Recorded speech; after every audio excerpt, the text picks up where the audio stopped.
मेरे प्यारे दोस्तों, मनी मंत्रा प्रो में आपका स्वागत है। दोस्तों, जिस तरीके से देश में इंडस्ट्रियलाइजेशन बढ़ा है, हमारे देश की ग्रोथ बढ़ी है, हमारे देश की जीडीपी बढ़ी है, उसी तरीके से हमारे देश की बैंकिंग सिस्टम है, बैंकिंग सिस्टम भी ग्रो कर रहा है। और बैंकिंग सिस्टम ग्रो करने के लिए बैंक अपने ग्राहकों को बहुत सी सुविधाएं दे रहे हैं और लोन देने की शर्तें भी जो हैं धीरे धीरे कम करते चले जा रहे हैं। लोग जरूरत के समय लोन ले रहे हैं, अपने आशियाने को बना रहे हैं और अपनी बहुत सारी अन्य जरूरतों को पूरा कर रहे हैं।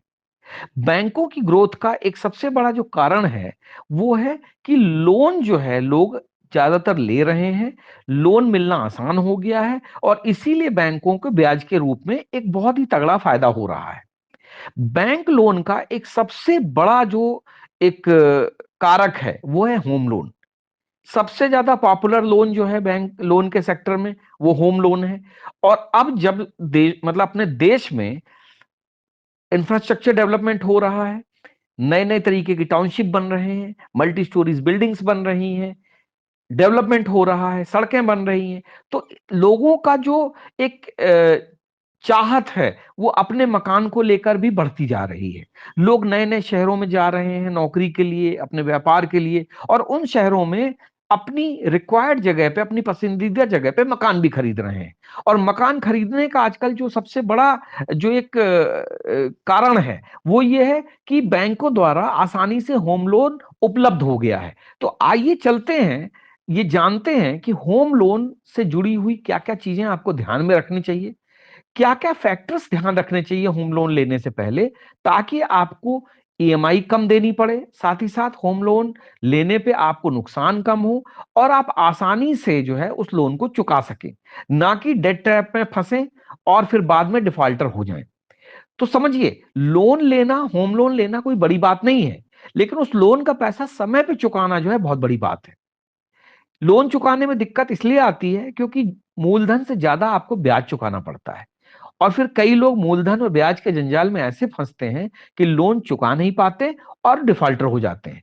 ऐसे लोगों का क्रेडिट स्कोर हमेशा के लिए तो चौपट हो जाता है, साथ ही जो प्रॉपर्टी आपने ली है वो भी नीलाम हो जाती है। इसलिए होम लोन लेने से पहले आपको बहुत सारी चीजों का ध्यान रखना चाहिए। जैसे सबसे बड़ी जो चीज है वो है ब्याज दर। जो आप होम लोन ले रहे हैं या लेने जा रहे हैं, तो आप उसका इंटरेस्ट रेट जरूर देख लें। ब्याज दर का जो लफड़ा होता है ना, बड़ा भारी होता है। और उसी ब्याज के हिसाब से ईएमआई बनती है, जो कई साल के लिए आपने मिनिमम, आजकल लोग जो है 20 साल 15 साल से कम का लोन लेते नहीं है, तो उतने साल तक वो ईएमआई का बोझ आपके ऊपर रहता है। तो इसलिए जो बैंक सबसे कम इंटरेस्ट पे आपको लोन दे रहा है, उस इंटरेस्ट को देखकर, उस ब्याज की दर को देखकर ही आप होम लोन लें। फिर क्या है, दूसरी चीज है टर्म। अब आपको ये भी तय करना हो कि कितने साल तक आप आसानी से ब्याज जो है चुका सकते हैं और ईएमआई दे सकते हैं। अगर नौकरी आपकी आपने शुरुआत में अभी लगी हुई है, आप यंग हैं, तो आप ज्यादा अवधि के लिए लोन ले सकते हैं। अगर आप मिडिल एज के हैं तो आप अपनी अवधि को सीमित कर सकते हैं। और अगर आप रिटायरमेंट के आसपास हैं तो अवधि को कम करने की कोशिश करें। देखिए, कम साल के लिए अगर आप लोन लेंगे तो ईएमआई ज्यादा देनी पड़ेगी, लेकिन अगर ज्यादा साल के लिए तो ईएमआई का बोझ भी लंबा होगा। ठीक है। तो लंबा समय के लिए अगर आप लेंगे तो ईएमआई कम तो होगी, लेकिन ब्याज का जो जो बोझ होगा वो काफी ज्यादा होगा। तो इसलिए टर्म जो है, आप वो भी अपने हिसाब से डिसाइड कर लीजिए कि कितने कम समय में आप पैसा चुका दें। फिर क्या है, कैलकुलेटर का इस्तेमाल करें। देखिए, होम लोन जल्दबाजी में मत लें या किसी के कहने पे मत लें।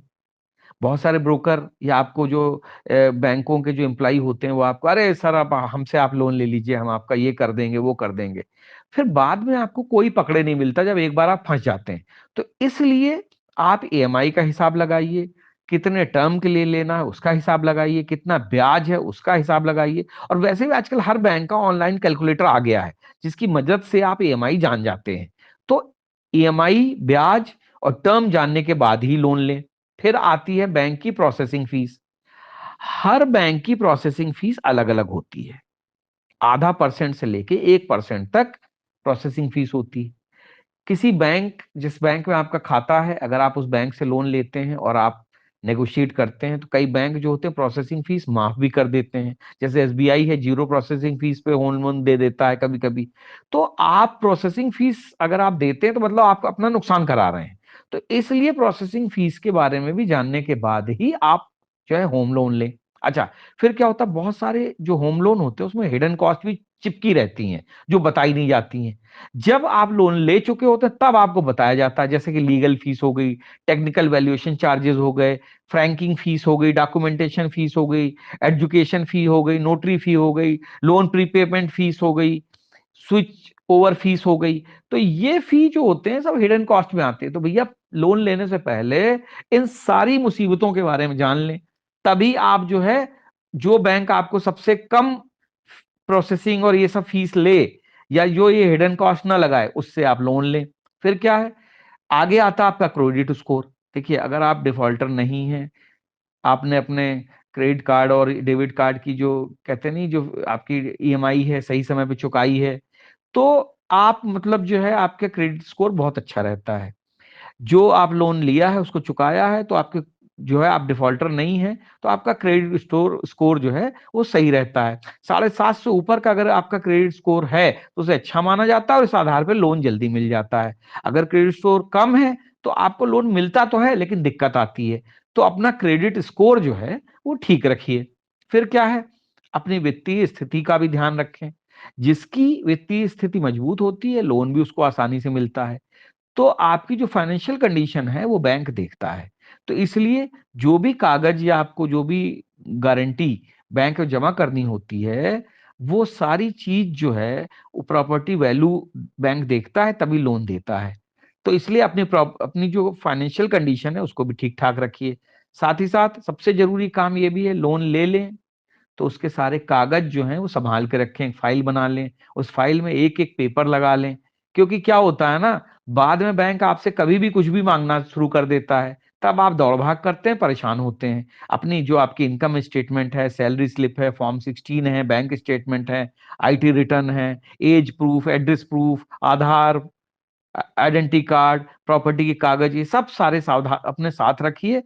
इससे क्या है कि आप लोन लेने से पहले और लोन लेने के बाद ये सारी चीजें आपको काम आती हैं। और सबसे बड़ी चीज है, जज्बात से नहीं दिमाग से काम करें। जब आपको होम लोन लेना है तो भावनाओं में ना बहें, बल्कि दिमाग से काम लें। पता चला कि आपने भावनाओं में बहते हुए लोन ले लिया और फिर पता चला कि अरे लोन की तो जरूरत ही नहीं थी, या फिर लोन लौटाने में आप सक्षम नहीं है, तो सारे प्लान पे पानी फिर जाता है, कर्ज के जाल में आप फंस जाते हैं, आपकी प्रॉपर्टी भी हाथ से निकल जाती है। तो इन चीजों का ध्यान रखें। और फिर सबसे मेन बात है कि कोई भी लोन लेने से पहले टर्म एंड कंडीशन जरूर पढ़ लें। वो शर्तें लागू वाला जो होता है ना, एस्ट्रिक्स, उसको जरूर एक्सप्लेन करवा लें। क्योंकि पहले तो बैंक वाले कुछ बताते नहीं हैं, आपसे छोटे छोटे लिखे हुए शब्दों के नीचे साइन करवा लेते हैं। बाद में आपको पता चलता है कि अरे यार ये तो हमें मालूम ही नहीं था। ठीक है, बैंक की टर्म कंडीशन पता चला, जो आपको मालूम नहीं थी वही उन्होंने आपको चिपका दी। तो इसलिए लोन लेने के बाद में फिर आप भूल सुधार नहीं कर सकते, क्योंकि अगर आप लोन को किसी दूसरे बैंक में शिफ्ट भी करते हैं तो भी आपको बहुत ज्यादा पैसा खर्च करना पड़ता है, और दूसरा बैंक भी आपको लूटने की फिराक में रहता है। तो इसलिए होम लोन एक अच्छी चीज है, बैंक आजकल दे रहे हैं, लोग इससे अपना घर भी खरीद रहे हैं। लेकिन बहुत ही सोच समझ के विचार करने के बाद ही होम लोन लें। और होम लोन तभी लें जब आपको मकान की जरूरत हो। इन्वेस्टमेंट के हिसाब से आप होम लोन कभी मत लें कि साहब एक मकान है जिसमें मैं रह रहा हूं, दूसरे का एक पैसा आ गया तो इन्वेस्ट करने के नाम पे आपने होम लोन ले लिया। उससे कोई फायदा नहीं, उससे आप नुकसान में रहेंगे। और कम अवधि के लिए अगर आपको रहना है तो होम लोन लेके मकान कभी ना खरीदें, तब आप किराए पे ही बेहतर हैं। तो इन बातों का ध्यान रखिए। होम लोन तभी आपके लिए होम लोन फायदेमंद रहेगा, वरना आप बहुत ही ज्यादा कर्जे के जाल में फंसते जाएंगे। जय हिंद, जय भारत।